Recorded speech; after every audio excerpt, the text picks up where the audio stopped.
Start है, चलो। हाँ रोहित, आवाज़ नहीं आ रही सर, बोलना अभी स्टार्ट किया बेटा। अब आ रही है आवाज़? रोहित, प्रेक्षा, जतिन, आवाज़ आ रही है बेटा? चलो हाँ सर, शाबाश बेटा, ठीक है। प्रेक्षा, जतिन, अरे क्लास से कनेक्ट हुए ऐसे ही बैठे बेटा मोबाइल ऑन करके? यस सर, ठीक है। जतिन, ठीक है बेटा, वेरी गुड। चलो बेटा बात स्टार्ट करते हैं। अपना जो लास्ट लेक्चर हुआ था उसमें बेटा अपन क्वेश्चन डिस्कस कर रहे थे, ओके। वॉइड अपने डिस्कस किया था, उसके बाद अपने स्टार्ट किए थे इसके क्वेश्चंस डिस्कस करने, कैसे करना क्या करना, ओके। तो बच्चों कुछ क्वेश्चंस तो अपने लास्ट लेक्चर में डिस्कस किए थे, कुछ और डिस्कस करते हैं, ओके। चलो बेटा नेक्स्ट क्वेश्चन लिखो, नेक्स्ट क्वेश्चन लिखो। प्रेक्षा, क्लास के बीच में बेटा रिप्लाई कम करती है, क्लास स्टार्ट होते हैं तो एक दो रिप्लाई करती है, थोड़ी क्लास आगे चलती है तो रिप्लाई करना बंद कर देती है। ऐसा नहीं ना मोबाइल रख के चली जाती है। क्लास से कनेक्ट रहा करो बेटा लास्ट तक, एक एक वर्ड आपके लिए इंपॉर्टेंट है, ध्यान रखना, आपके करियर का सवाल है बेटा, ठीक है। चलो और रोहित, जतिन, जितनी जल्दी हो सके ठीक होके वापस आ जाना, ठीक है, ज्यादा फायदा मिलेगा बेटा। चलो नेक्स्ट क्वेश्चन लिखो बेटा। A atom, a atom, a atom are present at, a atom are present at, A atom are present at all lattice point of, all lattice point of, all lattice point of points of FCC, all lattice points of FCC, देख लिए, ठीक है। And B atom, and B atom are present at all OV, B atom are present at all OV, B atom are present at all OV, ठीक है। आगे लिखो बेटा। If all atoms are removed through the following planes, if all atoms are removed,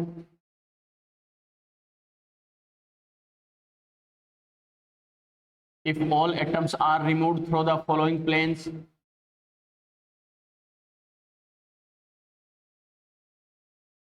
if all atoms are removed through the following planes, then calculate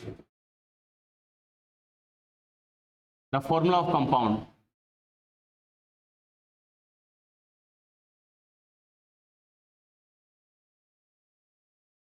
Calculate the formula of a compound. If all atoms are removed through the following planes, then calculate the formula of compound, okay। चलो बेटा मेरे साथ साथ diagram ना हो।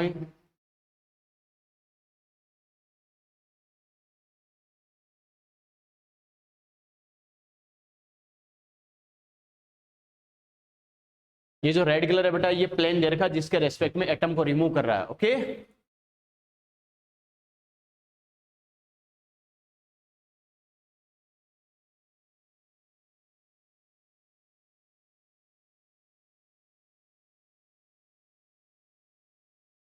चलो ये हमें दे रखा है, इन दो प्लेन के रेस्पेक्ट में क्या करना है, एटम को रिमूव करना है।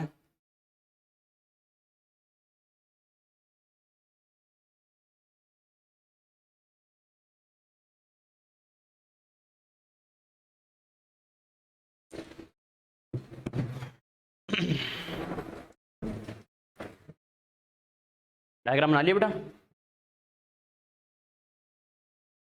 बना लिए।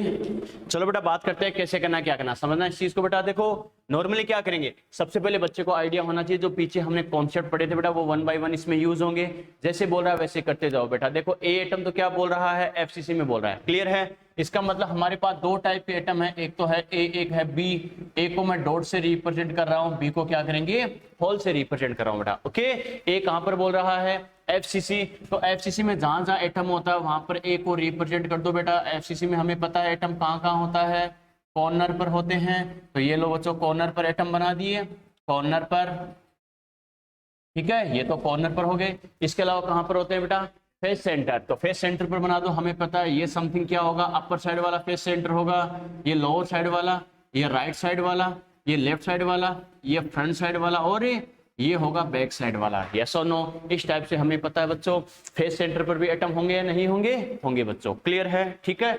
अब बच्चों ये तो क्या हो गया, ये तो हमने किसको रिप्रेजेंट किया, ओनली ए को रिप्रेजेंट किया। अब किसको रिप्रेजेंट करना है बच्चों, बी को रिप्रेजेंट करना। बी कहां पर है, ओवी में बोला है, ओवी कहां बनती है, बॉडी डायगोनल पर, यस और नो, यस और नो, नो बेटा, बॉडी डायगोनल पर क्या बनता है, बॉडी डायगोनल पर तो टीवी बनती है ना कि ओवी, ध्यान है ना। इसका मतलब ओवी का फॉर्मेशन कहां होता है, बॉडी सेंटर और ए सेंटर, वेरी गुड। तो ध्यान है बेटा, तो जैसे जैसे बोल रहा है वैसे बी को रिप्रेजेंट कर दो, ये लो बॉडी सेंटर, अब ए सेंटर बना दो बेटा, 1 2 3 4 5 6 7 8 9 10 11 12, ये मैंने क्या किया बच्चों, ए सेंटर बना दिया बेटा, यानी एटम बी को रिप्रेजेंट कर दिया है, क्लियर है।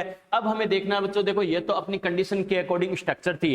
अब जो हमें प्लेन दे रखा है, पहली बात तो ये बताओ प्लेन का मतलब क्या होता है, एक लाइन यानी एक सीधी लाइन या पूरी सरफेस, पूरी सरफेस आर पार बेटा, याद है ना। जैसे मान लो ये बेंचेस आप देख सकते हो बेटा, कैसे सपोज करो ये बेंचेस अगर कंबाइंड है, बीच में से अगर काट दिया तो देखो आधी बेंच इधर आधी बेंच इधर, देख सकते हो नहीं देख सकते हो, बीच का जो ये पाथ है आप देख सकते हो बेटा, इसके अकॉर्डिंग समझ सकते हो, क्लियर है। या फिर जैसे मैं क्या कहूँ बेटा, मैंने बोला था बार बार यूज होगा, कहीं पर यूज होगा एक्सिस, कहीं पर यूज होगा प्लेन। मैंने कहा था एक्सिस मतलब क्या होगा, एक लाइन में, प्लेन मतलब क्या होगा, आर पार। जैसे मान लो मैंने कहा था बच्चे को गोली मार दे तो क्या हो जाएगा, वो क्या हो गया, एक्सिस हो गया एक लाइन में। तलवार से काट दे किसी को, वो क्या हो जाएगा, यानी प्लेन हो जाएगा, आर पार दो टुकड़े हो जाएंगे, याद है ना। जैसे इसके रेस्पेक्ट में अगर मैं बात करूं बच्चों, देखो इस बॉक्स की बात करूं, अगर एक्सिस बोले तो जैसे मार्कर ये बुलेट है बेटा, तो क्या होगा, अगर एक्सिस की बात करें तो क्या होगा, ये बुलेट इसके आर पार होगी या नहीं होगी, ये तो होगी एक्सिस होगी, क्लियर है। लेकिन प्लेन बोले तो क्या करें, इसे आर पार काट दे बेटा यहाँ से, ठीक है। तो दो पार्ट में डिवाइड होगा या नहीं होगा, वो क्या हो गया,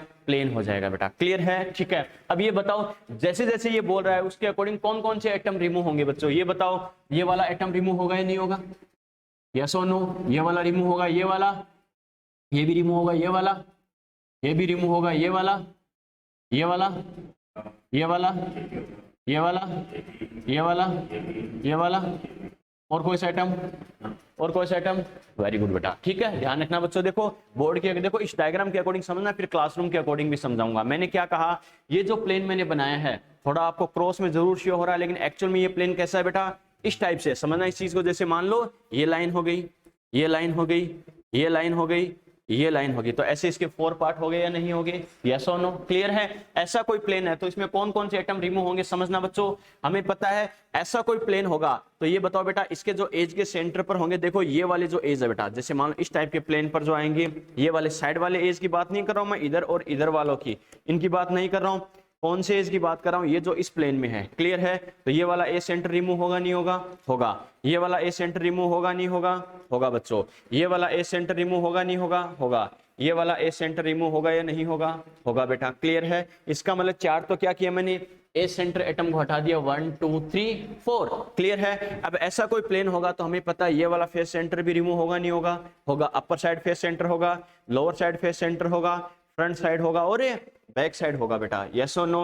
ये साइड के फेस सेंटर पे को फर्क पड़ेगा क्या, नहीं, तो इनको हमने एज इट इज ऐसा कैसा रख दिया, क्लियर है बेटा, ठीक है। अब हमें पता है ऐसा कोई प्लेन है तो बॉडी के सेंटर वाला एटम भी होगा नहीं होगा, क्योंकि ये बॉडी के सेंटर से तो पास होगा ये प्लेन, क्लियर है बच्चों। तो बॉडी सेंटर एटम को भी हमने हटा दिया, देख सकते हो। जैसे रूम के अकॉर्डिंग बेटा बीच में जैसे वॉल जैसी है, ये आप देख सकते हो रूम के अकॉर्डिंग। अगर समझे, मैंने कहा था रूम के अकॉर्डिंग सबसे बेस्ट मेथड है समझने का, कैसे, ये बीच की जैसे वॉल जैसी स्ट्रक्चर है, इसके अकॉर्डिंग हम समझ सकते हैं। ऐसी कोई स्ट्रक्चर है तो क्या करेंगे, ये एटम रिमूव होगा नहीं होगा, ए सेंटर, ये रिमूव हो गया बेटा, ऊपर का ए सेंटर और ये नीचे का ए सेंटर, 4 तो ये हो गए। फिर upper side face centre, lower side face centre, right side और लेफ्ट साइड बेटा, यस और नो, ये वाले रिमेनिंग ऐसे कैसे, क्लियर है। और ऐसा कोई प्लेन होगा तो हमें पता रूम के सेंटर से पास होगा नहीं होगा, तो बॉडी सेंटर एटम भी रिमूव हो जाएगा, क्लियर है बेटा। कौन सा एटम कैसे रिमूव होता समझ में आ गया, क्लियर है। चलो बेटा अब बात करते हैं जो बच गए उनके अकॉर्डिंग। अगर हम फॉर्मूला लिखे, ए हमें पता है एफसीसी में है,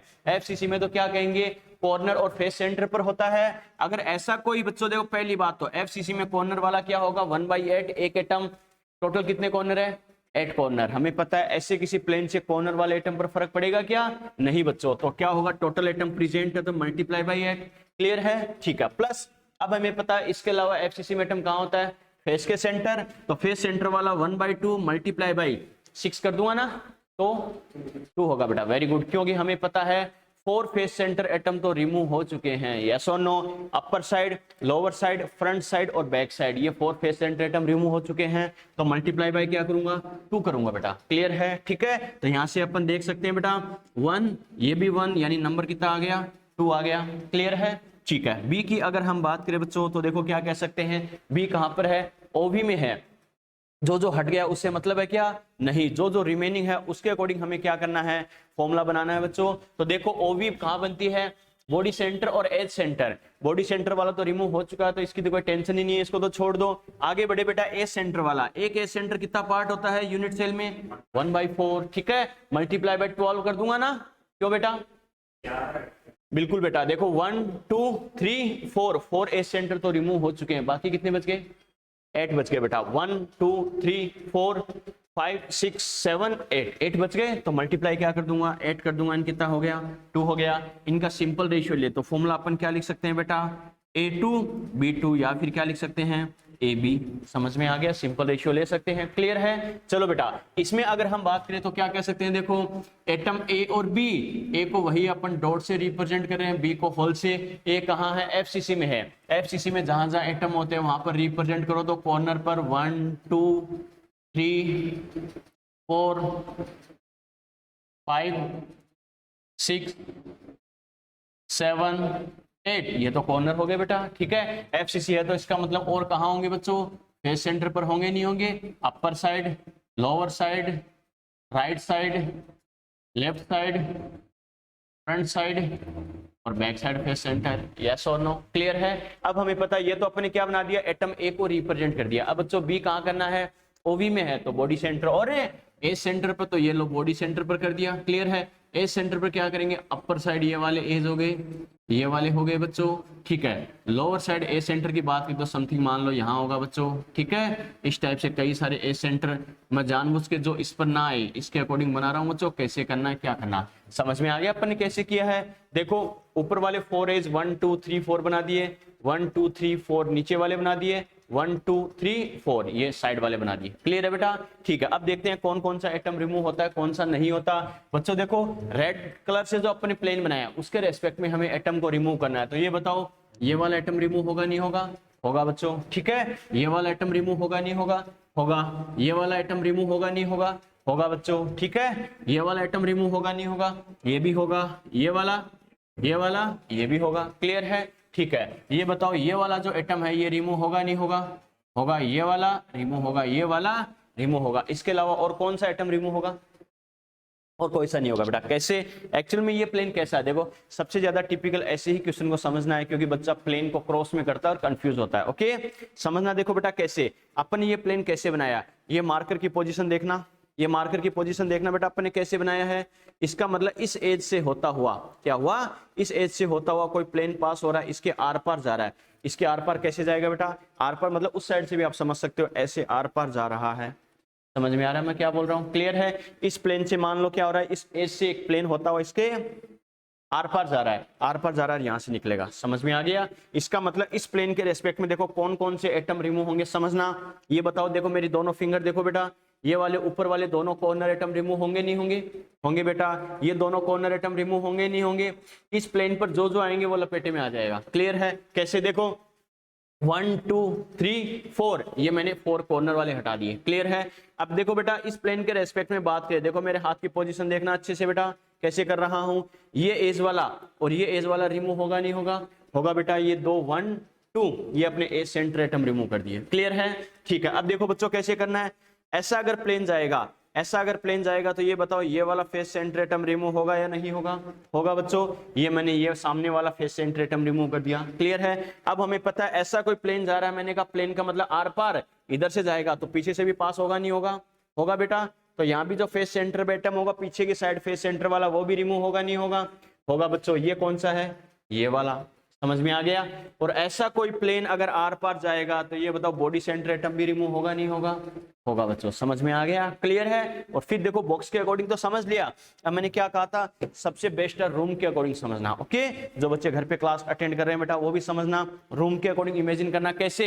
एक एज फिक्स कर लो बेटा, रूम का कोई सा भी एक एज फिक्स कर लो। जैसे मैंने ये वाला जो बोर्ड के ऊपर एज है ये फिक्स किया है। ओके, अब अपन को क्या करना है, ऐसा कोई प्लेन लेना है जो इस साइड का अगर ऊपर वाला एज है तो सामने के नीचे वाले एज में जाके मिले। मैंने क्या कहा, इस साइड का मैंने ऊपर वाला एज लिया तो वो क्या लेना है, सामने वाले नीचे के एज में जाके मिला दो। ऐसे आर पार, ऐसे आर पार एज लेकर जाओ, प्लेन लेके जाओ, समझ में आ गया। इस एज से सामने वाले नीचे वाले एज पर, इस साइड मैंने, मेरे पीछे जो है मैंने ऊपर वाला एज लिया बेटा, ध्यान रखना, और मेरे सामने वो नीचे वाला एज ले रहा हूं। क्लियर है?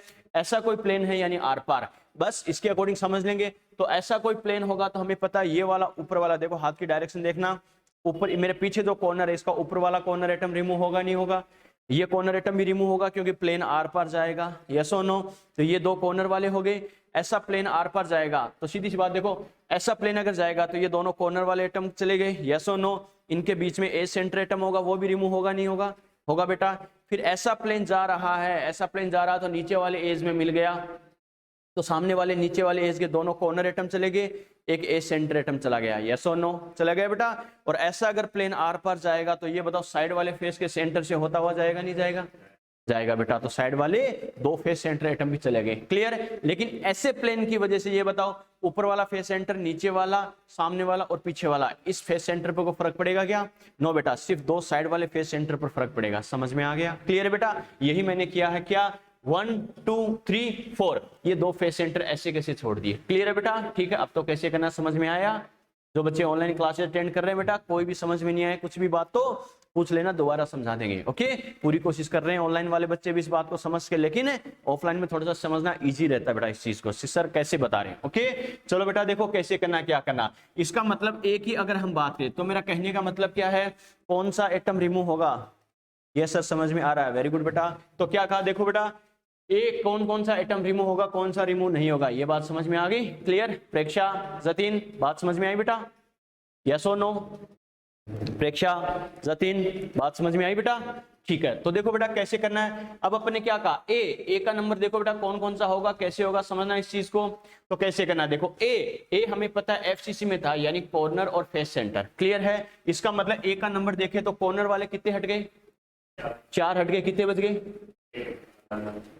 4 बच गए बेटा, सीधी सी बात है। टोटल एटम 8 होते हैं, कॉर्नर वाले 4 रिमूव हो गए, कितने बच गए, 4 बच गए बेटा। देख सकते हो 1 2 3 4 ये हट गए, तो 1 2 3 4 ये कॉर्नर बच गए बेटा। तो क्या करेंगे, 1/8 मल्टीप्लाई बाई 4, यस और नो, क्लियर है बच्चों। ठीक है, अब हमें पता और कौन सा होगा, एफसीसी है तो कॉर्नर के अलावा फेस के सेंटर पर है, तो फेस सेंटर वाला एटम कितना होता है, 1/2, क्लियर है, 1/2 है। और हमें पता है मल्टीप्लाई बाई 6 कर देंगे ना, नहीं बच्चों 4 करेंगे, क्यों, क्योंकि 2 तो रिमूव हो चुके हैं। देखो ये सामने वाला फेस और ये पीछे वाला फेस, बाकी upper side, lower side, right side, left side, ये face centre atom as it is है या नहीं है बच्चों। तो मल्टीप्लाई क्या करूंगा, 4, क्लियर है। ठीक है, ये कितना हो गया बेटा 2, ये कितना हो गया 2, 1/2 प्लस 2n कितना हो गया 5/2, यस और नो, क्लियर है। लास्ट में देखेंगे इंटीजर में करने के लिए हमें क्या करना है, एक साथ देखेंगे। अगर मैं बात करूं बी की अगर हम बात करें बच्चों, तो बी के लिए क्या कह सकते हैं, बी एटम कहां पर है, ओबी में। ओबी कहां बनती है, बॉडी सेंटर और ए सेंटर पर। हमें पता है बॉडी सेंटर वाला तो इस प्लेन के रेस्पेक्ट में चपेट में आ ही चुका है, क्लियर है। इसका मतलब ए सेंटर की बात करूं, एक ए सेंटर 1/4, क्लियर है। मल्टीप्लाई बाय 12 करूंगा ना, क्यों बेटा 3 हट गए, पक्का। मल्टीप्लाई बाय 9 करूंगा, 8 करूंगा, 12 करूंगा, कितना करूंगा, पक्का। 3 कौन से हट गए, हाँ हाँ, बॉडी सेंटर वाला ए सेंटर के 12 में इंक्लूड थोड़ी है, बॉडी सेंटर वाला तो हटा ही दिया था बेटा, क्लियर है। ए सेंटर कितने होते हैं टोटल, 12 ए सेंटर में कितने ए सेंटर, 1 और 2 ए सेंटर चले गए, बाकी कितने बच गए 10, समझ में आ गया। तो क्या करेंगे 10, यानी ये भी कितना हो गया 5/2, क्लियर है। ठीक है बेटा, अब क्या करेंगे, इंटीजर में कन्वर्ट करने के लिए क्या करेंगे बेटा, 2 से अगर करें तो क्या हो जाएगा बेटा 5, और ये भी कितना 5, और अपन क्या कर सकते हैं, सिंपल रेशियो ले तो ये भी 1 और ये भी 1, क्लियर है। तो इसका फॉर्मूला भी क्या आ गया ए बी। समझ में आया कैसे किया? क्लियर है? तो चाहे हमें डायरेक्टली पूछे, चाहे अपन को एक्सिस के रेस्पेक्ट में बोले, चाहे प्लेन के रेस्पेक्ट में पूछे, एक एक कंडीशन मैंने बताई है कैसे करना है बेटा। क्लियर है यहां तक? ओके, नोट करो।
ओके, चलो बेटा यहां तक बात समझ में आ गई।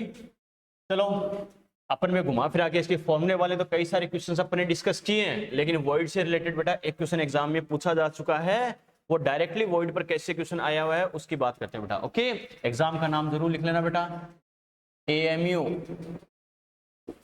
एएमयू का मतलब यहां पर क्या है बेटा? एटॉमिक मास यूनिट, यही है क्या?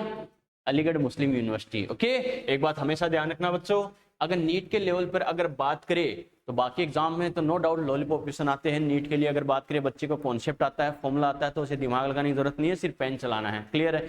जेई में जरूर मान सकते हैं, 2-3 कॉन्सेप्ट को मिलाकर एक कॉमन क्वेश्चन बना देगा, क्योंकि वहां पर टाइम ज्यादा होता है, एक क्वेश्चन के 2 या 3 मिनट होते हैं, तो उसी के अकॉर्डिंग यूज करता है बच्चे का टाइम क्या, ताकि 2-3 क्वेश्चन के बराबर टाइम देता है उसे। क्लियर है? तो क्वेश्चन भी वैसा ही देगा, 2-3 कॉन्सेप्ट को मिलाकर। लेकिन नीट में बात करें तो एक क्वेश्चन का मैक्सिमम बच्चे के पास 1 मिनट होता है, मैक्सिमम बोला ये तो 40-50 एवरेज आता है, 40-50 सेकंड से। उस 1 मिनट में बच्चे को कॉन्सेप्ट कौन सा लगेगा ये सोचना है, अप्लाई करना है, क्वेश्चन पढ़ना है, सोल्व करना है, मैच करना है, तो कई सारे लफड़े होते हैं। क्लियर है? लेकिन इसकी मैं बात करूं बच्चों, तो मैंने क्या कहा, मेडिकल लेवल की एग्जाम्स में सबसे बेस्ट क्वेश्चन आते थे तो एएमयू के एग्जाम में ही आते थे। अब तो नीट में इंक्लूड कर दिया 4-5 साल से, लेकिन बहुत शानदार यूनिवर्सिटी है बेटा, कभी जाके देखोगे तो आपको लगेगा जन्नत है, स्वर्ग यही है, आना तो यही आना, वरना आना ही नहीं है बेटा। जबरदस्त यूनिवर्सिटी है, चाहे एएमयू हो चाहे बीएचयू हो, बहुत जबरदस्त है। तो मेरा कहने का मतलब क्या है, जब भी एएमयू का पेपर होता था, खासकर फिजिक्स और केमिस्ट्री में, नो डाउट बायो तो सीधी एनसीईआरटी से आ जाती थी, तो सीधा कोई बड़ी बात नहीं है, एनसीईआरटी क्वेश्चन आ रहा है सीधा लाइन उठा के। लेकिन फिजिक्स और केमिस्ट्री में 1 या 2 क्वेश्चन हर साल अलग कॉन्सेप्ट पर आते ही आते थे, जो पीछे नहीं पूछे गए हैं। ठीक है? तो हर साल 1-2 कॉन्सेप्ट नया सीखने को मिलता ही था। तो चाहे नीट का बच्चा हो चाहे जेई का बच्चा हो, ध्यान रखना बेटा, अगर एएमयू नाम एग्जाम का नाम लिखा जाए, वो क्वेश्चन जरूर सोल्व करके देखना, आपको कुछ ना कुछ नया सीखने को मिलेगा बच्चों। ठीक है? इस चीज का खास कर ध्यान रखना। लिखो बेटा, लिखो, calculate, calculate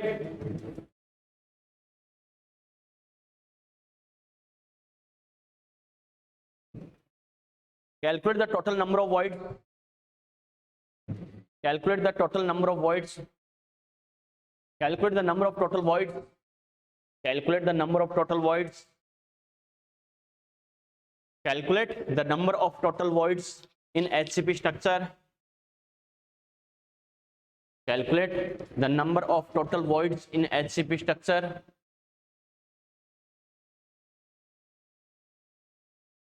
calculate the number of total voids in HCP structure, formed by formed by formed by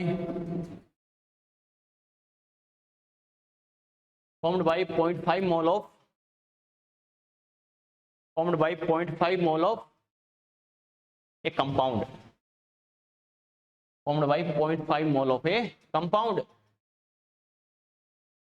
ठीक है, चलो बेटा देखो क्वेश्चन क्या समझना है इस चीज को कि कोई कंपाउंड है उसके 0.5 कोई कंपाउंड है, देखा इसकी अमाउंट कितनी देर की है 0.5 मोल, यानी उससे क्या होगा एचपी में बनने वाली टोटल वॉइड्स क्या होगी। ओके, तो बच्चों देखो क्वेश्चन को करना क्या है, कैसे करना समझना है इस चीज को। सबसे पहले बोला है बेटा एचसीपी। ओके, एचसीपी देखते दिमाग में आना चाहिए, जेड कितना होता है 6, एक एक चीज हमने समझी है, याद है ना, जेड कितना हो गया 6 हो गया बेटा। अब टोटल वॉइड्स की बात कर रहा है, वॉइड्स की बात कर रहा है, इसका मतलब कौन सी वॉइड, मैंने क्या कहा कुछ नहीं बोले तो टीवी और ओवी दोनों मान के चलना है। क्लियर है बेटा, क्योंकि मैक्सिमम कंपाउंड में वर्ड कौन सी होती है टीवी और ओवी ही होती है। बच्चा कहेगा सिर्फ फिर हमने ट्रायगोनल और क्यूबिकल वर्ड के बारे में क्यों पढ़ा है, वो तो बेटा रेयर केसेस में प्रेजेंट होती है, बाकी मैक्सिमम कंपाउंड में क्या होगा टीवी और ओवी ही होगी। क्लियर है, ठीक है, इसी वजह से हमने इन दो को डिटेल से पढ़ा है। तो देखो बेटा अगर नंबर ऑफ एटम अगर 6 है तो ये बताओ ओवी क्या होती है, अरे जेड के इक्वल होती है नहीं होती है, तो इसका नंबर भी क्या हो गया 6 हो गया। टीवी क्या होती है बच्चों, टीवी होती है 2z, तो ये बताओ इसका नंबर क्या हो गया 12 हो गया। क्लियर, ये किसकी बात कर रहा है, अरे टीवी या ओवी इसने बोला है क्या, नहीं, इसने बोला है टोटल वॉइड्स है, तो टोटल वॉइड्स के लिए क्या कहेंगे, टोटल वॉइड्स हो जाएगा टीवी प्लस ओवी, यस और नो। क्लियर है बेटा, तो देखो ये कितना आ जाएगा 12 प्लस 6 यानी कितना आ जाएगा 18 वॉइड्स आ जाएगा, यस और नो। क्लियर है, मेरा आंसर आ गया क्या, यस और नो। नो बेटा ध्यान रखना, अगर ऐसा आंसर आता तो अच्छा क्वेश्चन होने का मतलब ही क्या था, ये तो बेसिकली हर कोई बता सकता है बच्चों। ओके, अब इसने क्या किया है, इस क्वेश्चन को इसने मोल कॉन्सेप्ट से लिंक कर दिया है, किससे कर दिया है, मोल कॉन्सेप्ट से। कैसे कि 0.5 मोल ऑफ कंपाउंड के 0.5 मोल में बनने वाली टोटल वॉइड्स कितनी होगी। ओके, तो देखो बच्चे को कैसे करना है, बस कॉन्सेप्ट थोड़ा दिमाग काम में लेगा तो बहुत ईजी है। इसका मतलब बच्चे के दिमाग में क्या है, अगर मुझे कंपाउंड का 0.5 मोल दे रखा है, क्या कह रहा हूं, अगर कंपाउंड का 0.5 मोल दे रखा है तो ये बताओ इससे मेरे पास नंबर ऑफ एटम आ सकते हैं नहीं आ सकते, आ सकते हैं। बच्चा कहेगा सर कैसे, कंपैरिजन करने के लिए। देखो बेटा नंबर ऑफ एटम अगर 6 है तो बनने वाली वर्ड क्या है 18 है, इसका मतलब इतने मोल में जो जितने मेरे पास नंबर ऑफ एटम आ जाएंगे उससे मैं कंपेयर कर सकता हूं नहीं कर सकता हूं, 6 एटम में इतनी वॉइड, इतने एटम में इतनी वॉइड, यस और नो। क्लियर है, और हमें पता है बच्चों मोल अगर हमें दे रखे हैं तो नंबर ऑफ पार्टिकल कैलकुलेट करने का फॉर्मूला क्या होता है n/na, याद है ना बच्चों। तो क्या करेंगे बेटा n, स्मॉल n क्या होता है n/na, अरे मोल कॉन्सेप्ट में पढ़ते हैं 11th में बेटा, याद है ना, स्मॉल n क्या होता है number of moles, n/na, n मतलब capital N number of particle, चाहे एटम हो मॉलिक्यूल हो आयन हो कोई सा भी पार्टिकल हो उसके नंबर को रिप्रेजेंट करता है। Na क्या है बेटा अवोगाड्रो नंबर। ओके ठीक है बेटा, तो यहां से क्या करेंगे n क्या हो जाएगा मोल मल्टीप्लाई बाई Na, यस और नो, यानी मोल को Na से मल्टीप्लाई कर दो तो n कैपिटल N आएगा नहीं आएगा, नंबर ऑफ पार्टिकल्स। क्लियर है, तो यहां से क्या करूंगा n इक्वल टू मोल मुझे कितना दे रखा है 0.5 मल्टीप्लाई बाई Na क्या होता है 6 multiply by 10 to power 23, exact value 6.023 होता है, लेकिन अप्रोक्स क्या लेते हैं 6 ही यूज करते हैं बच्चों। ओके, तो इससे क्या करेंगे बेटा ये कितना हो जाएगा 3 मल्टीप्लाई बाई 10 टू पावर क्या हो गया 23 एटम्स, यस और नो। बस इतना बच्चे ने कर लिया दिमाग लगा के, फिर आंसर आ गया बेटा।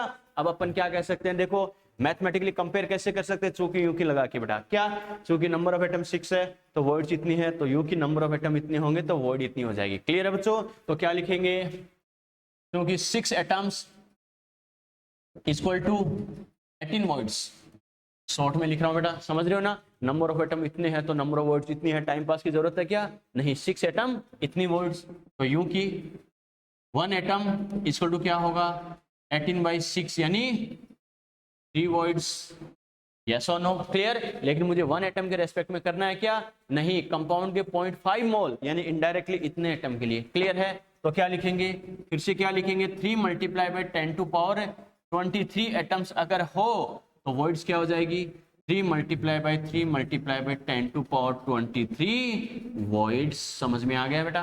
क्लियर है, तो ये कितना हो जाएगा equal to 9 multiply by 10 to power 23 points clear है। अब जिस बच्चे का थोड़ा दिमाग काम करता हो बेटा, जिसके कॉन्सेप्ट बहुत अच्छे हो, उसके लिए क्वेश्चन यही खत्म हो गया था। ओके, उसे आगे टाइम पास की जरूरत नहीं है। कैसे? अगर वो बच्चा दिमाग लगाए, नंबर ऑफ एटम 6 है तो वॉइड कितनी है? 18। क्लियर? इसका मतलब बच्चों मैं क्या कह सकता हूँ, बिना पेन चलाए दिमाग काम में क्या कह सकते हैं, नंबर ऑफ एटम 6 है तो वॉइड का नंबर 18 है। इसका मतलब number of voids number of atom के कंपैरिजन में 3 टाइम्स है या नहीं है? यस और नो? अरे ट्रिपल है बच्चों। क्लियर? बस तो क्या कह सकते हैं, अगर 6 एटम तो 18 वॉइड्स 3 टाइम्स है, इतने एटम तो इसका 3 टाइम कर दो, नंबर ऑफ वॉइड्स आ जाएगा 9 multiply by 10 to power 23। Yes और नो? क्लियर है? अब एक बात हमेशा ध्यान रखना बच्चों, इस क्वेश्चन को और आपको कैसे डाइवर्ट कर सकता है, दिमाग में आना चाहिए, ऐसा हो तो ऐसा, ऐसा हो तो ऐसा।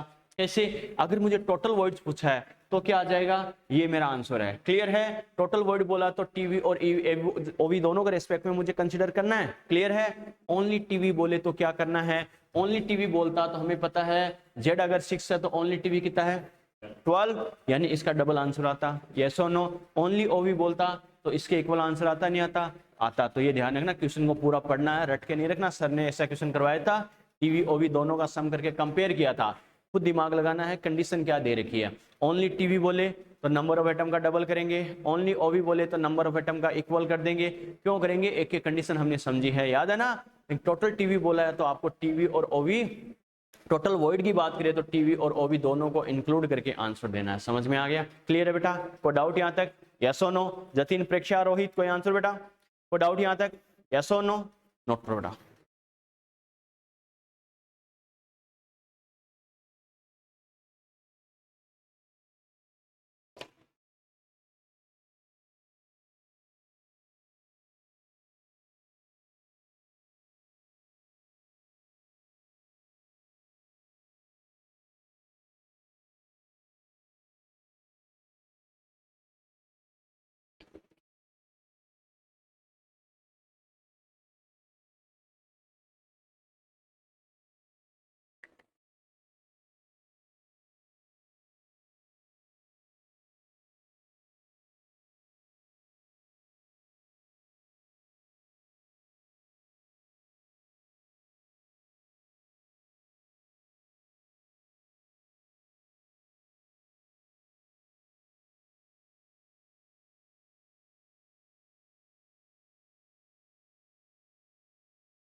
चलिए बेटा, चलो तो ये अपने बात की है बेटा वॉइड्स के बारे में, कैसे करना है, क्या करना है। क्लियर है? तो यहाँ तक बच्चों अच्छे से कर लेना। अब यहाँ तक ओनली वॉइड की बात आ जाए, अभी मैंने NaCl ZnS ये नहीं बोला है, कंपाउंड का नाम ना देखे, ओनली वॉइड के बारे में करिए। अगर हाइपोथेटिकल क्वेश्चन है, ए इस पर है, बी इस वॉइड में है, ए यहाँ पर है, सी यहाँ पर है, तो फॉर्मूला क्या होगा, तो ऐसे क्वेश्चन कर लेना। क्लियर है?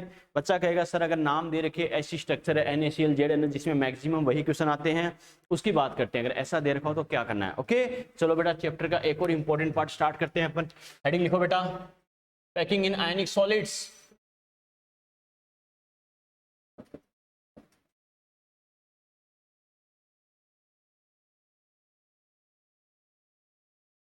Packing in ionic solids, packing in ionic solids, ionic solids में पैकिंग के बारे में हमें बात करनी है। ओके पहली बात तो एक चीज तो ध्यान रखना, बच्चा कहेगा सर पैकिंग इन सॉलिड्स तो हमने पढ़ा ही था, ये दोबारा पढ़ने का पर्पज क्या है। दोबारा पढ़ने का पर्पज ये है बेटा, अभी तक जो हमने पैकिंग पढ़ी थी सॉलिड के बारे में पढ़ी थी। ओके बच्चा कहेगा सर ये लिक्विड या गैस होगा क्या, नहीं होगा, तो ये भी सॉलिड है, लेकिन दोनों में डिफरेंस क्या है बच्चों। उसमें जो हमने पैकिंग पढ़ी थी उसमें हम सॉलिड के जो कॉन्स्टिट्यूट पार्टिकल्स लेते हैं वो एटम होता है। समझ में आ गया? अरे उसमें कैटायन एनायन का कोई नाम आया था क्या, नहीं बच्चों, ये नाम से पता चल रहा आयनिक सॉलिड, यानी ये सॉलिड कैसे होंगे, जिनके कॉन्स्टिट्यूट पार्टिकल कौन होंगे, आयंस होंगे बेटा। समझ में आ गया? मैंने कई बार नाम बोला है कि अपन अलग अलग स्ट्रक्चर पढ़ेंगे, NaCl ZnS CaCl, याद है ना। अरे ये सभी कैटायन एनायन से मिलकर बनते हैं, नहीं बनते, बनते हैं। तो मेरा कहने का मतलब क्या है, पीछे जो हमने पैकिंग पढ़ी है वो तो क्या है बच्चों, नॉर्मल सॉलिड के लिए थी, जो क्या बनते हैं, जिनके कॉन्स्टिट्यूट पार्टिकल्स मतलब जिनसे मिलकर स्ट्रक्चर बनी होती है वो अपन एटम्स को कंसिडर करते हैं। लेकिन यहाँ पर किसको कंसिडर करता है, आयंस को कंसीडर करना है। समझ में आ गया? क्लियर है बेटा? ठीक है, तो एक बात तो हमेशा ध्यान रखना।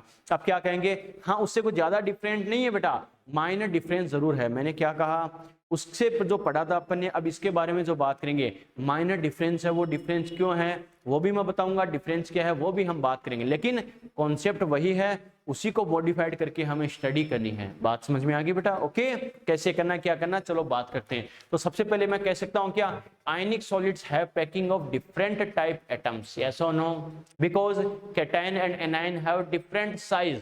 क्लियर है? अरे आयनिक सॉलिड में क्या होता है, डिफरेंट टाइप के एटम की पैकिंग होती है, क्योंकि इसमें कैटायन एनायन की साइज क्या होती है, डिफरेंट होती है। उसमें तो सभी को एटम की फॉर्म में कंसीडर करते हैं, सभी एटम सेम साइज के होते नहीं होते, सभी एटम सेम साइज के होते हैं, इस वजह से सभी को एक जैसे ही हम कंसीडर करते हैं। क्लियर है? लेकिन यहाँ पर बात करें आयनिक सॉलिड की बात कर रहे हैं, यानी आयंस के बारे में बात कर रहे हैं, आयंस के बारे में बात करें तो कैटायन एनायन की साइज वगैरह क्या होगी, डिफरेंट। तो अपन बोलेंगे डिफरेंट एटम। बच्चा कहेगा सर यहाँ पर जब आयंस है तो आप एटम क्यों बोल रहे हो, एटम की फॉर्म में ही कंसीडर करते हैं, लेकिन एक्चुअल में होते क्या हैं, आयंस होते हैं बेटा। समझ में आ गया? तो क्या कहेंगे, आयनिक सॉलिड में क्या होता है, डिफरेंट एटम की पैकिंग होती है, क्योंकि इसमें कैटायन एनायन क्या होते हैं, डिफरेंट साइज के होते हैं। क्लियर है बेटा यहाँ तक? ओके, लिखो पहला स्टेटमेंट, स्टेप बाय स्टेप समझ के करेंगे।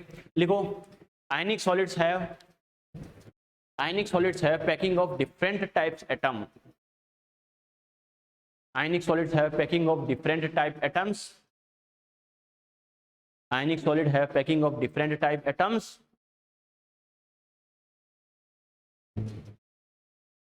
Ionic solids have packing of different type atoms because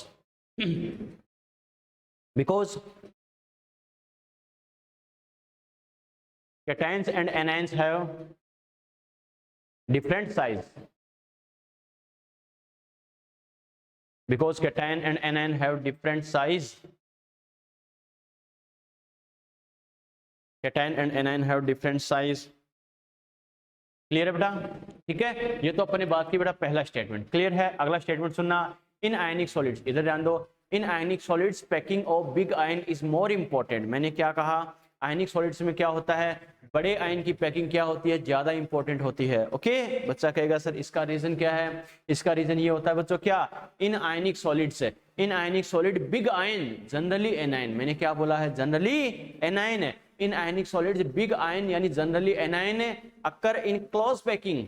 clear है? And small ion generally cation occur in voids. बात समझ में आ गई? बच्चा कहेगा सर इसका मतलब क्या, इसका मतलब ये बेटा, नॉर्मली अपन ने क्या देखा था पीछे, जैसे हमने पैकिंग की कई जगह अपन ने बात की है, तो अपन ने क्या कहा था बेटा, ये जैसे एटम्स होते हैं और एटम के फ्री स्पेस में क्या होता है बेटा, जो बीच का स्पेस होता है इसे वॉइड कहते हैं। ठीक है, तो वहां पर जहां एटम होते हैं वहां, यहाँ पर क्या होगा, बड़ी साइज का आयन होगा। ठीक है, और क्या होगा, जहां पर पहले वॉइड थी, अब बच्चों वॉइड में क्या होगा, छोटी साइज का आयन प्रेजेंट होगा। यस और नो? क्लियर है? अब दोनों आयनों को कंपेयर करें तो क्या होगा, कैटायन और एनायन को जनरली कंपेयर करें तो ज्यादा साइज किसकी होती है, कैटायन की या एनायन की? नॉर्मली एनायन की साइज ज्यादा होती है नेगेटिव चार्ज वाले की, क्योंकि वो इलेक्ट्रॉन गेन करता है, इलेक्ट्रॉन गेन करता है तो क्या होता है, सेल या ऑर्बिट बढ़ जाते हैं तो साइज ज्यादा हो जाती है। क्लियर है? लेकिन मैंने जनरली बोला है, जनरली बोलने का पर्पज क्या है, हर बार यानी हमेशा एटम की जगह एनायन ही प्रेजेंट हो और वॉइड की जगह कैटायन ही प्रेजेंट हो, ये कोई जरूरी नहीं है बेटा। एक दो केस ऐसे आएंगे जिसमें अपोजिट होगा। अपोजिट होने का मतलब क्या है, नॉर्मली जहां पर एटम होता है उसकी जगह कैटायन प्रेजेंट होगा और वॉइड में एनायन प्रेजेंट होगा। क्लियर है? लेकिन वो एक दो केसेस में है, इनकी अपन स्टडी भी करेंगे, इसलिए मैंने जनरली वर्ड यूज किया है। क्लियर है? तो मैंने क्या कहा, नॉर्मली पीछे जो हमने स्ट्रक्चर्स वगैरह पढ़ी थी, पैकिंग पढ़ी थी, उसमें अपने क्या कहा, इस टाइप से एटम होते हैं और उनके बीच का फ्री स्पेस होता है, उसे अपन वॉइड कहते हैं। याद है ना? इसमें क्या होगा, इसमें ओनली एटम वॉइड का कोई रोल नहीं है, या तो क्या होगा, कैटायन होगा या क्या होगा, एनायन होगा। क्लियर है? तो बच्चों ये बताओ, कैटायन एनायन को कंपेयर करें तो साइज ज्यादा किसकी होती है कंपैरिजन में, एनायन की मानते हैं। और ये बताओ, वॉइड और एटम को भी अगर कंपेयर करें तो ज्यादा साइज किसकी होगी, वॉइड की, एटम की? एटम की वॉइड ज्यादा होगी, तो एटम की जगह तो क्या होगा, एनायन प्रेजेंट होगा। यस और नो? और बीच का जो फ्री स्पेस होता है वहां पर क्या होगा, कैटायन प्रेजेंट होता है बेटा। समझ में आ गया? क्लियर? तो मैंने क्या बोला है, आयनिक सॉलिड में क्या होता है, बड़े आयन की पैकिंग ज्यादा इंपॉर्टेंट होती है। क्यों? क्योंकि बड़ा आयन जनरली एनायन एटम की जगह प्रेजेंट होता है, और जो छोटा आयन होता है बच्चों जनरली कैटायन, वो क्या होता है, वॉइड्स में प्रेजेंट होता है। समझ में आ गया? क्लियर है बेटा? यस और नो? लिखो बेटा, नेक्स्ट स्टेटमेंट लिखो, in ionic solids, in ionic solids in ionic solids,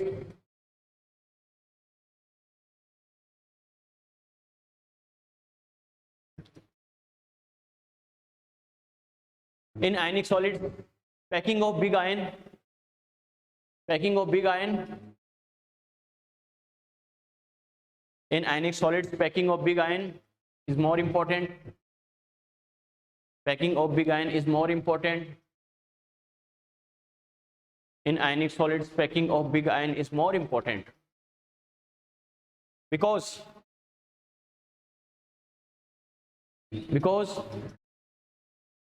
the big ion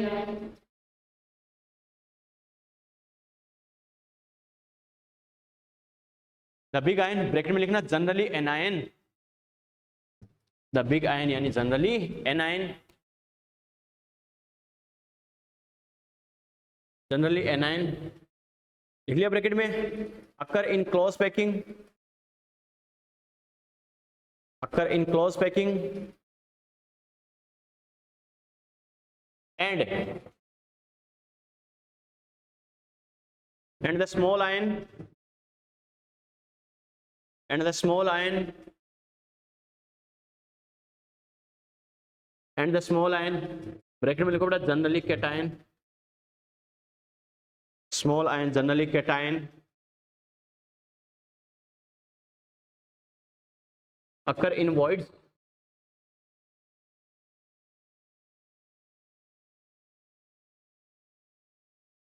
ठीक है। चलो फॉर एग्जांपल ये कर लेना बेटा समझने के लिए, समझ जाओगे ना, समझ जाओगे नहीं समझ जाओगे।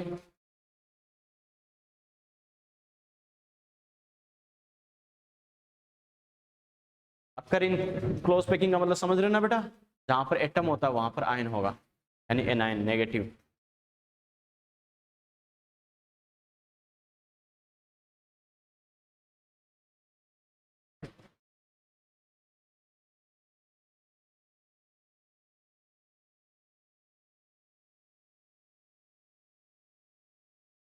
चलिए चलो बेटा एक और पूछा हुआ क्वेश्चन है, क्या अगर दो टाइप के कैटायन हो, क्या कहेंगे, दो टाइप के कैटायन हो उनको अगर हम कंपेयर करें तो क्या होगा बेटा, यानी अगर दो टाइप के कैटायन हो, मैंने क्या कहा मैक्सिमम कंपाउंड में क्या होता है टेट्राहेड्रल और ऑक्टाहेड्रल वॉइड होगी बेटा, क्लियर है। अगर दो टाइप के कैटायन को कंपेयर करें तो ये बताओ ओवी में कौन सा कैटायन होगा और टीवी में कौन सा कैटायन होगा, तो ये बताओ रेडियस रेशियो या साइज कौन सी वॉइड की ज्यादा होती है, टीवी या ओवी, ज्यादा साइज किसकी होती है, टीवी की या ओवी की, ओवी की साइज ज्यादा होती है। तो कॉमन सेंस है बेटा कैटायन वॉइड में तो होगा, लेकिन दोनों वॉइड को कंपेयर करें तो जिस कैटायन की साइज ज्यादा होगी वो ओवी में प्रेजेंट होता है, और जिस कैटायन की साइज कम होगी वो क्या होगा, टीवी में प्रेजेंट होगा। पूछा हुआ क्वेश्चन है बेटा एग्जाम में, क्या कहेंगे, फॉर डिफरेंट टाइप्स कैटायंस, ठीक है, for different type cation generally the big size cation occupied in OV and small size cation in TV. Clear है बेटा। बच्चा कहेगा सर फिर जो क्यूबिकल वर्ड है उसमें रिप्रेजेंट कर दो, हाँ बिल्कुल बेटा बात सही है, अगर बहुत बड़ी साइज का कैटायन है तो क्यूबिकल में होगा, लेकिन मैंने क्या कहा ट्राइगोनल और क्यूबिकल वर्ड तो क्या होती है, रेयर केस में होती है, एक्सेप्शनल होती है बेटा कुछ कंपाउंड्स में, बाकी मैक्सिमम 90% में क्या होगा, टीवी और ओवी होगा। इसीलिए ये अपने लिए मोर इंपॉर्टेंट है बेटा, इसलिए इनको डिटेल से हमने पढ़ा है, समझ में आ गया, क्लियर बेटा। लिखो स्टामा करके लिखो, for different types of cations, for different types of cations, for different types of cations, for different types of cations, for different types of cations, देख लिए, the big size cation,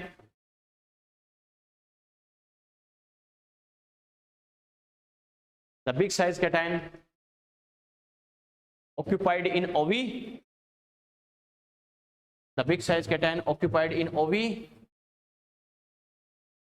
and small size cation and small size cation occupied in TV, the big size cation occupied in OV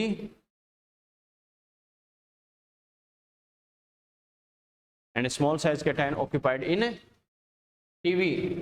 ठीक है बेटा, comparison से अपन करते जा रहे हैं, बात समझ में आ रही है ना। चलो बेटा नेक्स्ट स्टेटमेंट सुनना।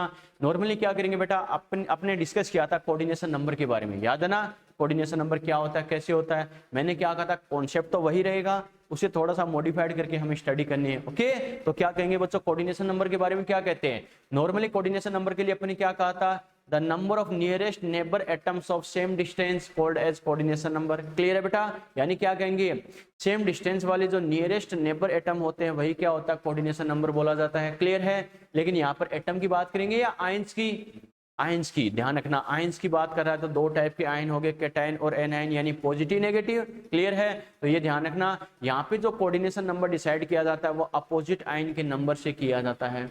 बात समझ में आ गई, मैंने क्या कहा, किससे डिस्कस करते हैं बेटा, अपोजिट चार्ज, अपोजिट नेचर वाले आयंस के अकॉर्डिंग। क्या कैटायन के चारों तरफ क्या सेम डिस्टेंस वाले जितने एनायन होते हैं वो किसका कोऑर्डिनेशन नंबर हो गया, कैटायन के कोऑर्डिनेशन नंबर हो गया, और एनायन के चारों तरफ जितने कैटायन होंगे वो क्या हो गया, एनायन का कोऑर्डिनेशन नंबर हो गया। क्लियर है, तो मेरा स्टेटमेंट क्या है, फॉर आयनिक कंपाउंड्स है, for ionic compounds the coordination number of any ion is equal to total number of nearest neighbor opposite charge ions। yes or no, मैंने क्या कहा, आयनिक सॉलिड्स में किसी आयन का कोऑर्डिनेशन नंबर क्या होता है, सेम डिस्टेंस वाले क्या होते हैं, जो उसके नेबर अपोजिट चार्ज आयंस होते हैं उसका नंबर क्या होता है, किसी आयन का कोऑर्डिनेशन नंबर बोला जाता है। सिंपल लैंग्वेज में अगर मैं कहूं तो क्या, कैटायन के चारों तरफ अगर 4 एनायन है तो कैटायन का कोऑर्डिनेशन नंबर 4। क्लियर है, एनायन के चारों तरफ सेम डिस्टेंस वाले अगर 5 कैटायन है तो एनायन का कोऑर्डिनेशन नंबर कितना, 5। क्लियर है, कैसे बेटा, एक एग्जांपल से इस बात को समझना।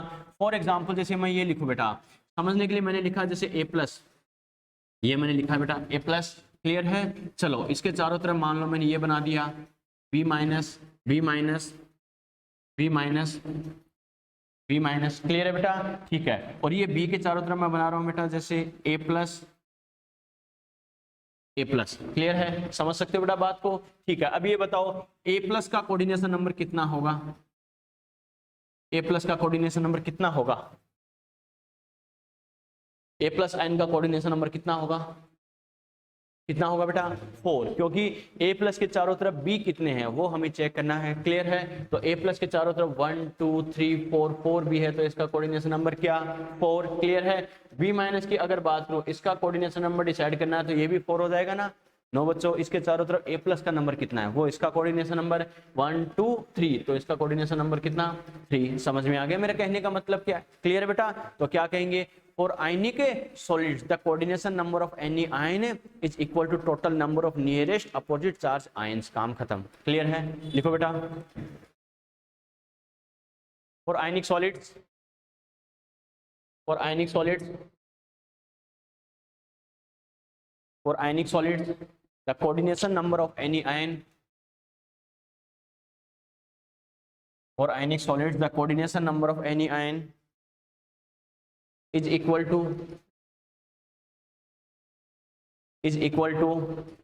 total number of nearest, is equal to total number of nearest,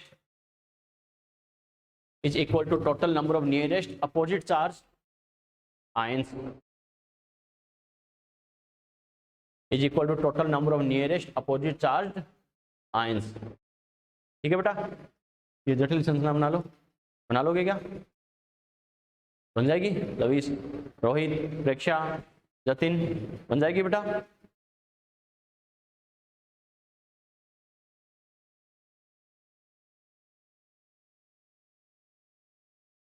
yes sir, शाबाश।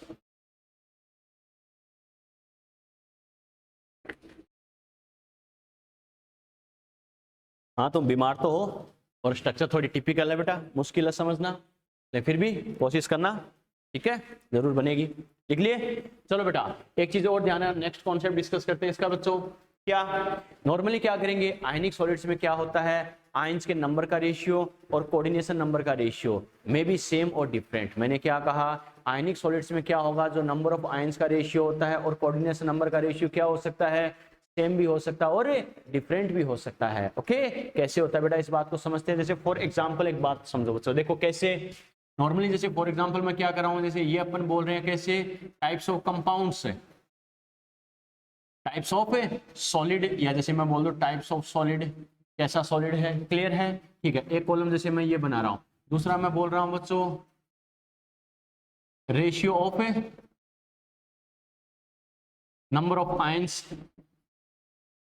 नंबर ऑफ आयंस का रेशियो, क्लियर है, ठीक है। और यहां मैं बोल रहा हूं बच्चों क्या, ratio of CN, coordination number का रेशियो। ओके बच्चों देखना, अलग अलग टाइप के आयन में बना रहा हूँ, कंपाउंड बना रहा हूँ बच्चों। कैसे, जैसे पहला मैं ले रहा हूँ बच्चों कंपाउंड कैसा है, AB टाइप। कैसा कंपाउंड है बेटा, AB टाइप, क्लियर है।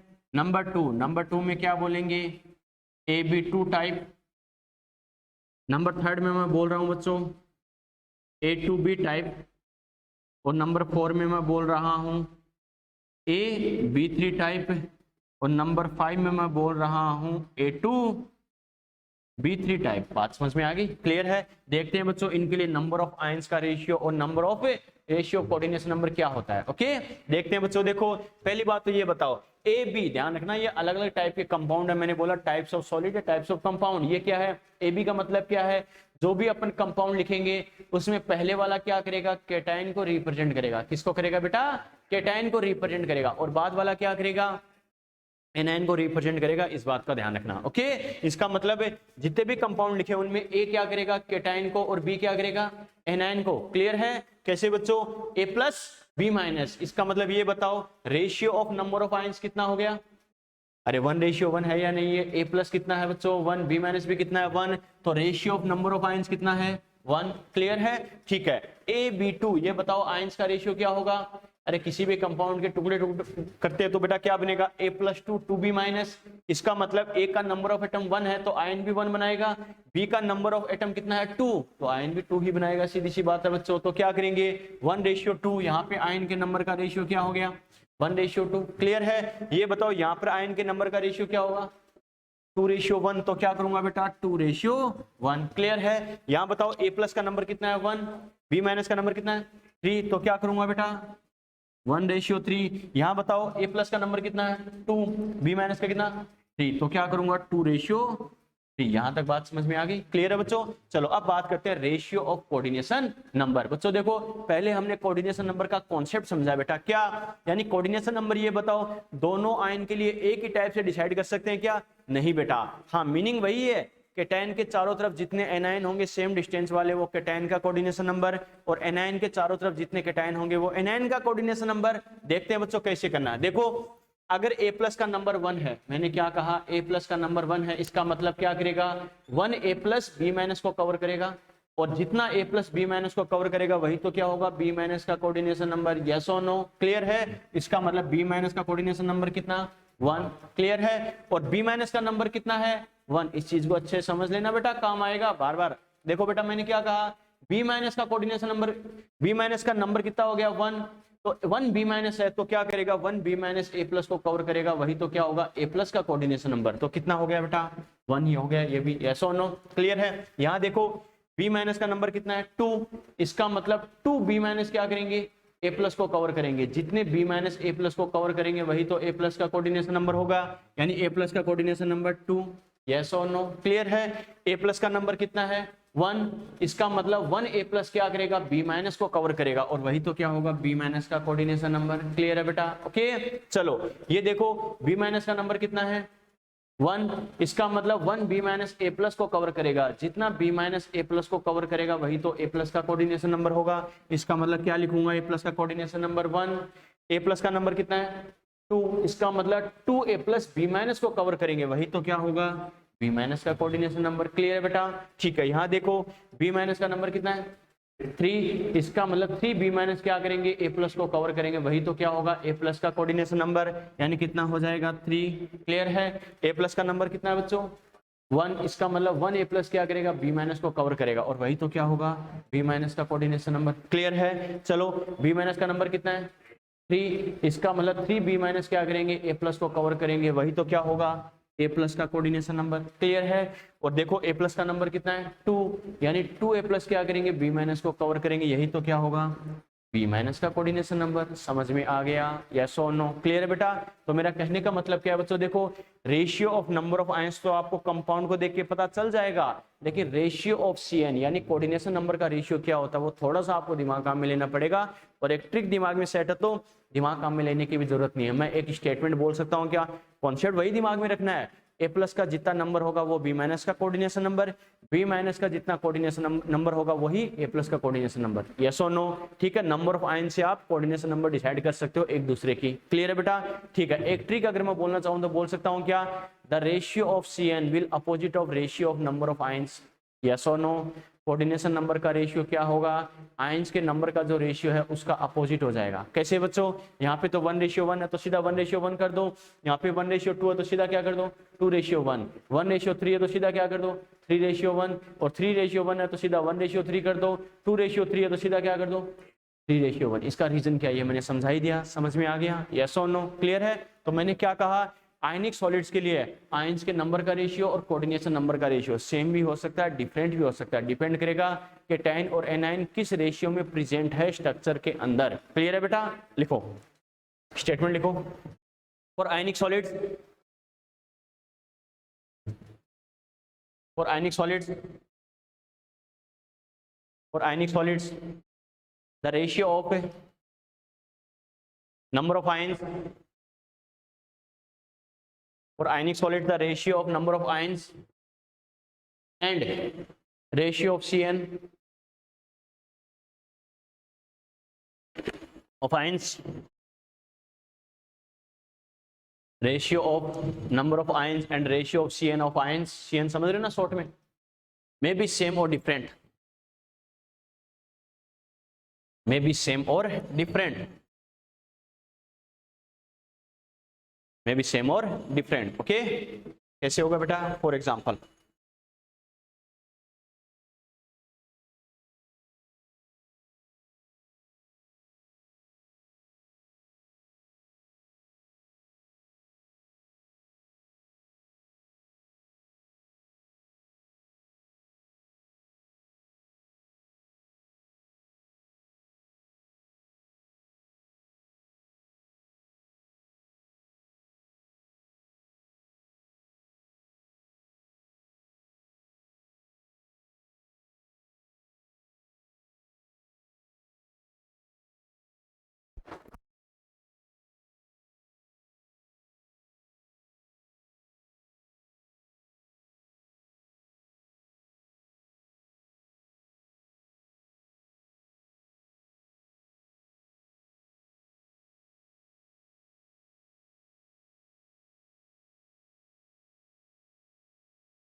चलो बच्चों, एक ट्रिक बोलना चाहूँ तो बोल सकता हूँ क्या, the ratio of Cn will opposite of ratio of number of ions. Yes और नो? क्लियर है बेटा? चलो नीचे लिख लो ट्रिक, ये ट्रिक लिख लेना, बहुत हेल्प करेगी बेटा, डायरेक्टली टिक लगाना हो लिखो, the ratio of Cn, the ratio of Cn will opposite of, the ratio of Cn will opposite of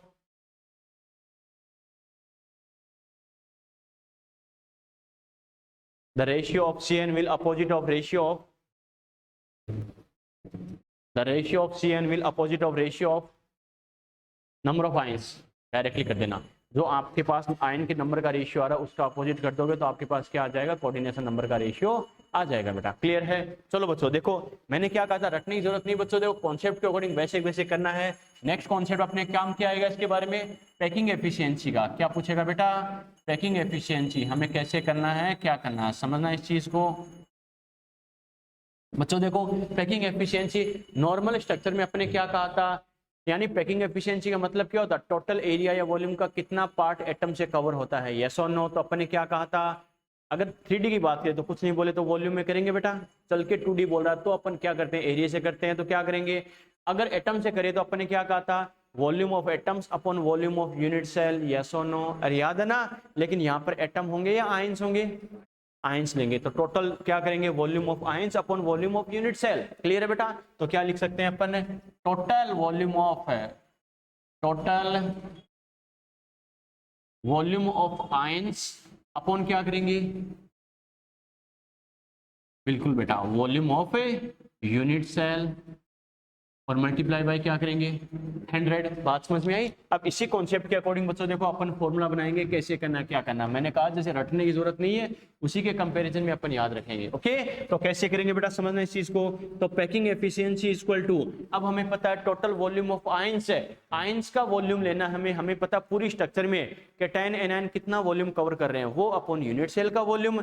हमें पता है कैटायन एनायन का वॉल्यूम, तो यहाँ भी क्या करते हैं मैंने कहा जैसे इसे स्फीयर की फॉर्म में ही कंसीडर करते हैं। तो सॉलिड स्फीयर का वॉल्यूम क्या होता है बेटा 4/3 पाई आर क्यूब। तो बच्चों हमें पता आयंस कौन से होंगे, जैसे कैटायन एनायन की बात करें तो हमें पता 4/3 पाई आर क्यूब तो अपन करते ही है, लेकिन कैटायन की बात करूंगा तो आर प्लस क्यूब। समझ रहे हो बेटा, प्लस का मतलब कैटायन की बात कर रहे हो। एक कैटायन होता तो ये हो जाता, लेकिन नंबर ऑफ कैटायन 1 ही आए जरूरी है क्या? अरे डिफरेंट हो सकता नहीं हो सकता, जितना भी होगा उसके नंबर से मल्टीप्लाई कर देंगे बेटा। यहाँ पर जेड प्लस का मतलब क्या समझ रहे हो क्या? यस और नो, यानी जितने कैटायन होंगे उनके नंबर से मल्टीप्लाई कर देंगे। अब हमें पता आयंस की फॉर्म में ओनली कैटायन थोड़ी होगा, एनायन भी तो होगा नहीं होगा, होगा बच्चों। तो क्या लिखेंगे टोटल वॉल्यूम ऑफ एनायंस, यानी क्या लिखेंगे 4/3 पाई आर क्यूब की जगह क्या लिखूंगा आर माइनस क्यूब। क्लियर है? और मल्टीप्लाई क्या करूंगा जेड माइनस, यस और नो क्लियर है बेटा। अपॉन क्या करेंगे वॉल्यूम ऑफ यूनिट सेल, यानी मल्टीप्लाई क्या कर देंगे 100 कर देंगे। समझ में आ गया? क्लियर है बच्चों? ठीक है। यहाँ पर z प्लस जेड माइनस का नंबर क्या है, ध्यान है ना, z plus and z minus, ये तो क्या होगा effective number of cations and anions. Clear है? और r plus and r minus का नंबर क्या होगा radius of cation and anion. Clear है बच्चों? इनका मीनिंग लिखा दूंगा। यहाँ तक समझ में आया? बाकी बच्चों क्या है पाई क्या है v क्या है ये सब आपको पता ही है। क्लियर है? लिखो बेटा ऐसा ऐसा नोट करो।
ले बेटा ये z plus z minus r plus, इनका मीनिंग लिख लो बेटा z plus and z minus लिखो effective number of cation and anion, effective number of cation and anion, effective number of cation and anion,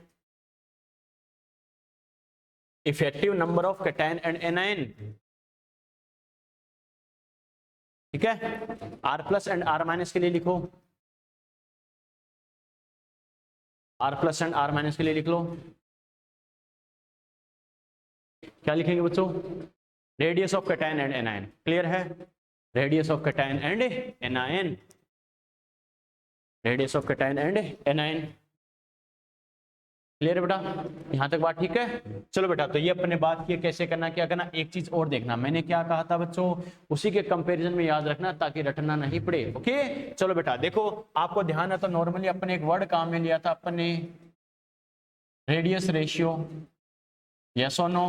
अरे रेडियस रेशियो लिया था याद है ना, रेडियस रेशियो यानी small are capital R. Clear है? तो वहां पर अपन ने क्या लिखा था बेटा radius of void upon radius of atom, yes और नो। मैंने क्या कहा था radius of void upon radius of atom. इसका मतलब हमने क्या कहा यहाँ पे ओनली एटम या वॉइड को कंसीडर करते हैं क्या? यहाँ किसको कंसीडर करते हैं कैटायन एनायन को। तो बस जो वॉइड की जगह होगा उसके वॉइड की जगह उसकी रेडियस ले लेंगे, और जो एटम की जगह होगा उसकी जगह एटम की रेडियस ले लेंगे। यस और नो? मैंने क्या कहा, जैसे radius of void upon radius of atom अपन करते हैं, तो जो एटम की जगह होगा वॉइड की जगह होगा वहां पर क्या करेंगे, उसकी रेडियस ले लेंगे, और जो एटम की जगह होगा वहां पर उसकी रेडियस ले लेंगे। यस और नो? समझ में आया बेटा? तो ये बताओ वॉइड की जगह कौन होता है, कैटायन होता है या एनायन होता है? कैटायन। तो क्या लिखेंगे बेटा, सबसे पहले क्या लिखेंगे, radius of cation, radius of cation. और एटम की जगह कौन होगा बेटा, रेडियस ऑफ एनायन।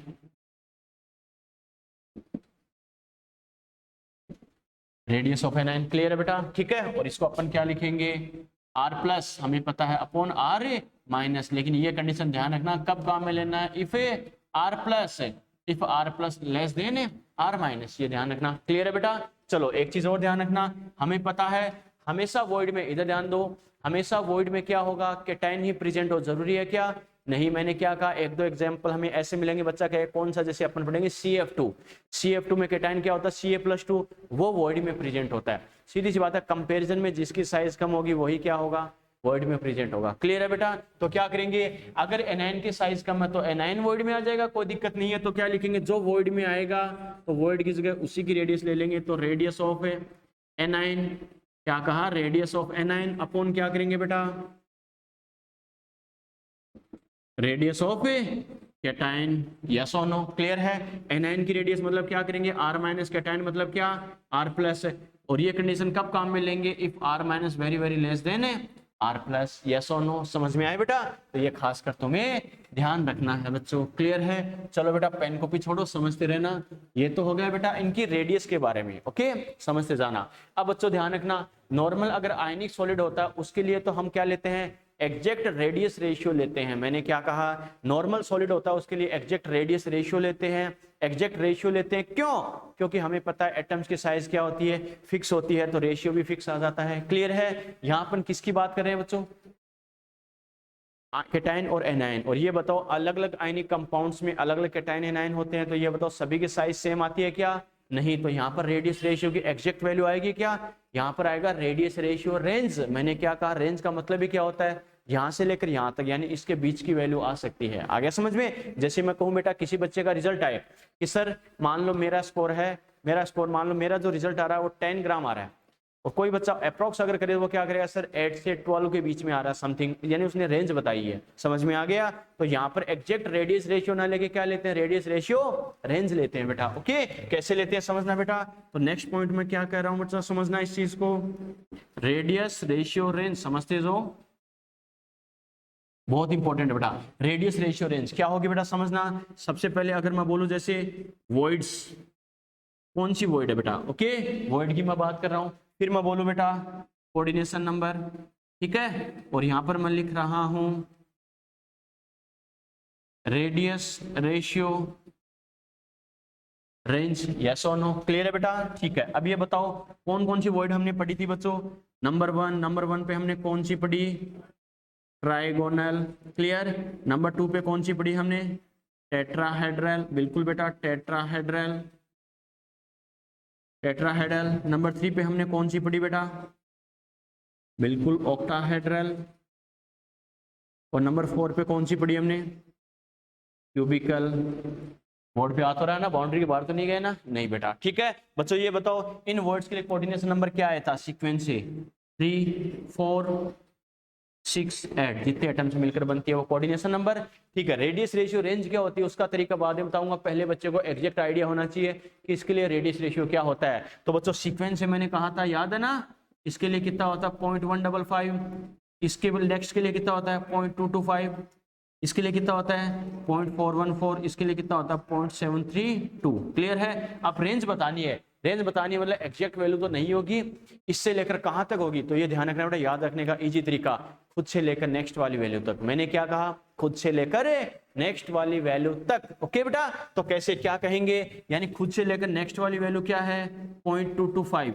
क्लियर है बेटा? तो ट्राइगोनल वॉइड के लिए रेडियस रेशियो रेंज 0.155 से 0.225 तक। क्यों 225 स्टार्ट होते तो क्या होगा, इसका इलाका स्टार्ट हो जाएगा, ये ध्यान रखना। इसका इलाका कहां तक होगा बेटा, अरे कहते हैं ना इलाका कुत्तों को आता, वैसे ही इसके बाद तो क्या, इसके आगे इस कुत्ते का इलाका स्टार्ट हो जाएगा। समझ में आ रहा है मेरा कहने का मतलब क्या है? इसकी रेंज कहां से कहां तक हो सकती है बेटा? खुद से लेकर नेक्स्ट वाली वैल्यू तक, यस और नो। समझ में आ गया? खुद से लेकर नेक्स्ट वाली वैल्यू तक। क्लियर है? इसकी वैल्यू कहां से कहां तक होती है बेटा? खुद से लेकर नेक्स्ट वाली तक। और ये कहां से होगी सर? ये बताओ, घूम चक्कर है क्या? वापस यहीं पर आ जाएंगे क्या? नहीं बेटा, मैक्सिमम क्या हो सकता है? 1। जब कैटायन एनाइन की हमें पता साइज इक्वल हो जाएगी तो रेडियस रेशियो क्या आएगा? तो मैक्सिमम 1 तक आ सकता है। समझ में आ गया? क्लियर है बेटा? यस और नो? चलो बेटा, कहां तक नोट किया? यहां तक क्या? चलो छाप दो बेटा।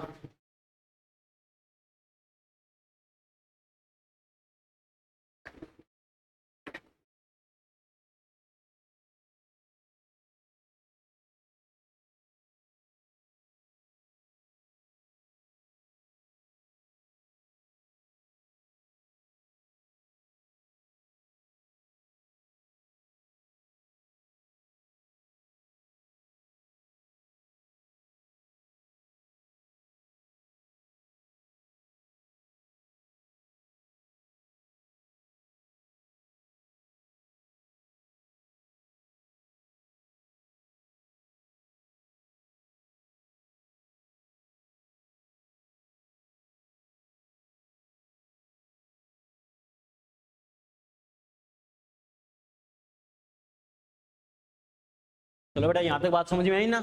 और एक काम करना, याद रखने का तरीका, इसके आगे जो ट्रिक है बेटा वो लिख लेना। क्या?